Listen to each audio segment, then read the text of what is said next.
Okay, everybody good? Yeah, how are you doing? Trying to stay dry.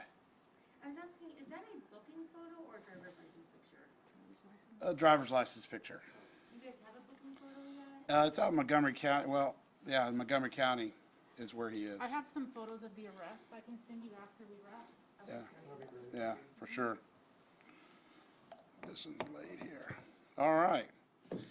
So today, the Precinct 1 Constable's Office executed on an arrest warrant for Joseph Madison Johnson, who has been charged with online solicitation of a child.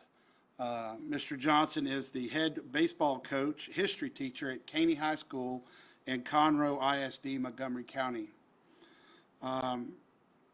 He was arrested in the parking lot of the school and took him in without any issue whatsoever.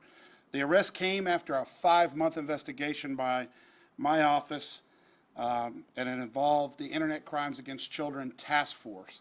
Why we were able to go to Montgomery County, we're a Harris County agency, is that there is a task force, and Montgomery County District Attorney's Office is part of that task force.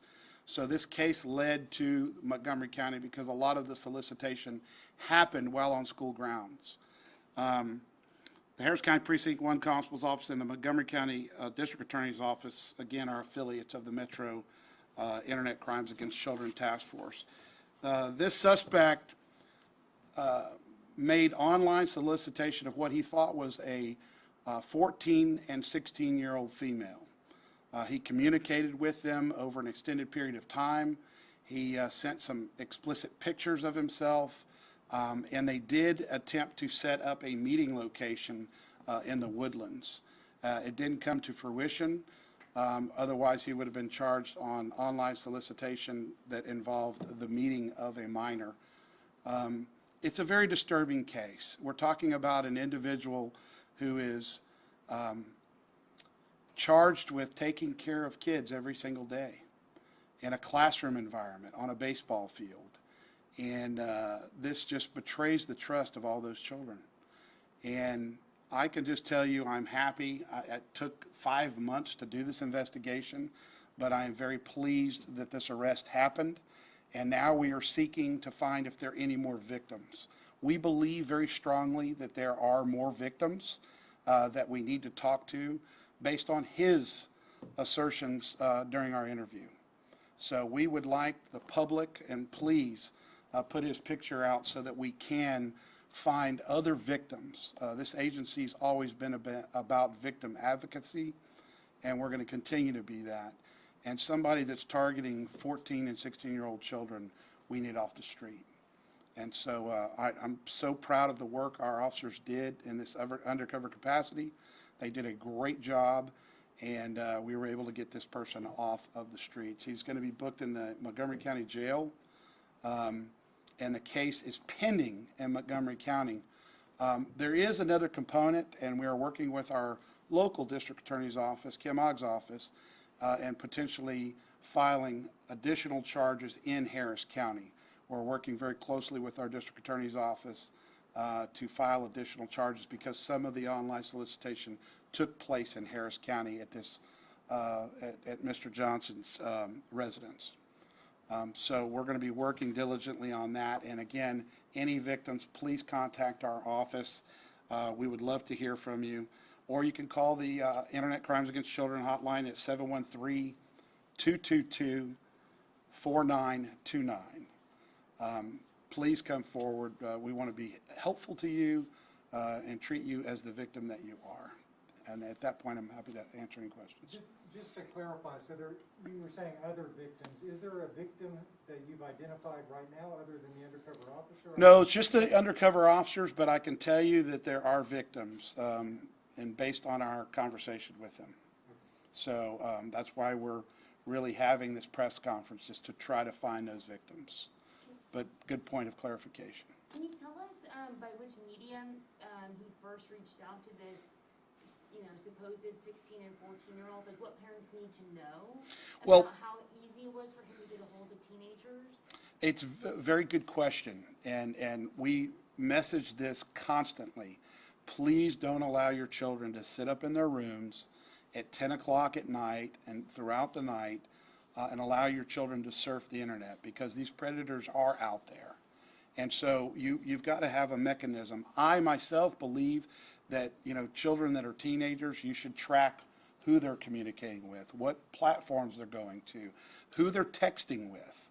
Turn off your internet in your home at 10 o'clock or 9 o'clock, whatever your rules are in your home. Don't just think that your child's sitting up in the bedroom and there aren't predators that are out there actively searching who to start communicating with. And most of the children that become a target are those that are kind of withdrawn from their family. They are, not real socially active, and the predator becomes that social activity for them.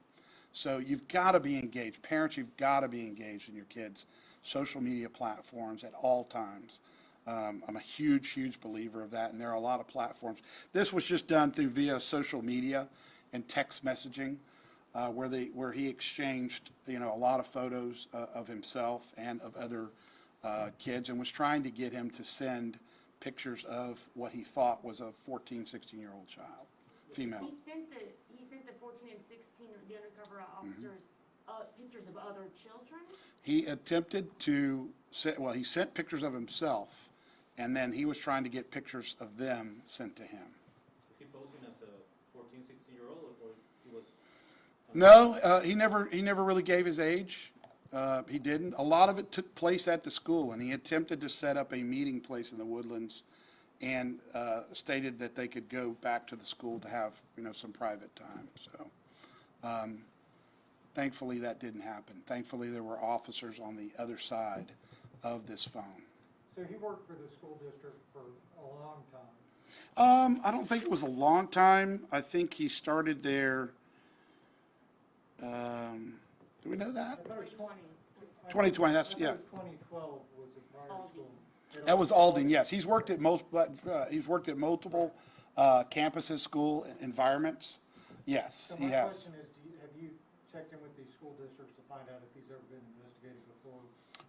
We made contact after his arrest with the current school that he's in, and gave them all the information, and we're working collaboratively with that school district and that principal and the teachers that are there to see if there was any problems there that we can become aware of. We couldn't say anything prior to us actually arresting him, because we didn't know who he was friendly with at the school. So based on that, we are now working very closely with them, and we'll check in at some of the other schools to see if there were any outcries or anything, or any kids. A lot of times kids are so scared to come forward, and we've got to break that barrier as well, because who's going to protect kids? And it's sadly, in a school environment like this, that's their protector. I mean, this guy was the head baseball coach, and a teacher in the classroom. So we want to hear from victims. We want to hear from people that may have encountered him in any of the school environments. So we will be reaching out to Aldine for sure, and any other school district that he worked at. Because isn't it true in your experience, you know about these things, a predator usually has a pattern of behavior where they do this over the course of many years? They do, and and maybe they've gotten away with it over the years, and they just become more emboldened. And so we want to hear from those victims. We want to hear from any school district that may have had a case or a report. Maybe it was unfounded, maybe it wasn't properly investigated, I don't know. But we want to hear from them, because we will investigate this and tag it on to the current case that we're working. Have you searched his cell phone? We will be doing all that, yeah. Find anything? It's too early. I mean, we just arrested him today and got possession of his cell phones. Yeah. So what details about him? Is he married, children? He is married to his high school sweetheart, no children. Are they from Yeah. here? He's from Harris County, yes, ma'am. He lives in Harris County, I'll put it that way, and works in Montgomery County. And how old is he? He is 30 years of age, 30 years old. Can you talk to us about the Internet Crimes Against Children Task Force and how important that is? The Internet Crimes Against Children Task Force is a task force of multiple agencies for multiple jurisdictions, including Montgomery County, the Harris County District Attorney's Office, Houston Police Department, Sheriff's Office, a lot of different agencies are members of it, and they work collaboratively, and actually all over the United States. I know we've personally have sent cases to other jurisdictions in Seattle, Washington, where we get a tip here and we find somebody that is soliciting people in other states. So it's a collaboration of law enforcement that is solely targeting people that are trying to prey on young children. And so, this is a warning to all the criminals that are online predators that are out there. You never know who you're going to be talking to on the other end of that phone. And it quite possibly could be investigators or detectives that are working on that. So Internet Crimes Task Force was created to deal with this problem exclusively. That's their sole mission, is to identify and arrest people and file charges on people that are out there actively looking to engage in this inappropriate behavior and criminal behavior.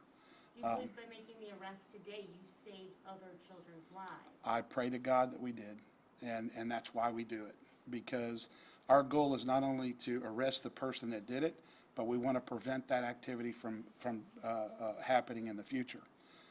So once we work on this and make a case, and these cases are pretty evidence intensive. This is not just, these are all very, very evidence intensive cases. And, with the texting and, all the different things that go on. But yeah, our goal in law enforcement is always to save somebody from being victimized by a crime, always. And as long as I'm here, and I know my other partners that are out there that lead agencies, that's what we're all about, is to prevent the crime from happening, hopefully, and then prevent it from ever happening again. And I think we're going to get that done with this guy. And that's why, please call if you've had any interaction with them or you've been victimized by him. We want to hear from you. We've got very skilled people here that know how to interview people and do it in a very, very meaningful way. We want to treat you as the victim that you are. Can you explain to us what the predator's tactics were? What did he say to the teenagers on the other end of the phone?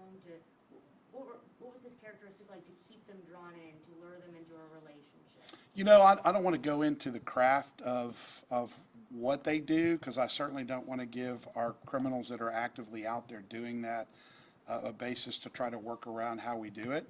I can just tell you that their persona was a 14 and 16-year-old female, and he actively engaged in everything you need to make online solicitation of a minor. And ultimately, I think he would have tried to meet what he thought was a 16-year-old female. And I'm just glad it didn't happen. I'm glad that there wasn't a real 16-year-old child that was interested in meeting up with him, because you just never know what's going to happen. Bad things are going to happen. Bad things are going to happen, so we do know what's going to happen.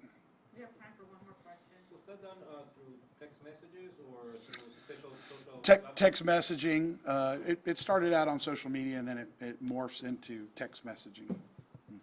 So, do you know what is specific social media, so parents know? No, I just, I can't be firm enough. Parents need to be engaged in their kids' social media platforms. You cannot allow a child just to have access to a phone and just hope things are going to work out for the best. Be active. Be an active parent in your child's social media platforms. It might save their life. There's a lot of human trafficking people, predators that are out there looking for exactly this, to kidnap kids. And so, my message has always been the same as it comes from other agencies. Be involved in your children's social media platforms. There are software applications that you can put on your child's phone, whether they know it or don't know it, that you'll get to see everything that they are doing via with text messages, with where they go and surf the internet. Be involved. Be an involved parent. That's my message. What's the name of those apps? I don't have them all, but I can get them to you. My folks have them. Sure, that would be a great thing to put out, is what apps to put on your child's phones, or computers, laptops, both. Yep. Thank you, guys, appreciate it. God bless you.